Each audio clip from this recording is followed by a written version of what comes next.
মানুষের সময়কে কতটা মূল্য দিই কেউ কি বলতে পারেন? আসলে এটা বলা কঠিন।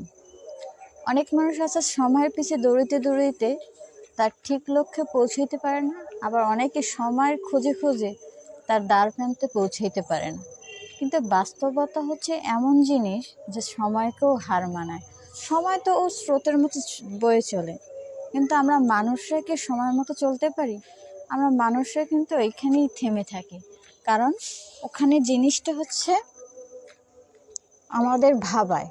এই ভাবতে ভাবতে এমন সময় সময় ঠিকই চলে যায়, কিন্তু আমরা ওই একই পর্যায়ে রয়ে যাই। তাই বলি বন্ধুরা, সবাই সজাগ থাকো, সবাই লক্ষ্যকে নির্দিষ্ট করে তোলো, কারণ লক্ষ্য যদি নির্দিষ্ট না থাকে তোমার সময়ের কোনো মূল্য থাকবে না। তো সময়কে গড়ে তোলো নিজের ভাবে, নিজের করে। সময় যদি একবার চলে যায় সেই সময় আর কারোর জন্য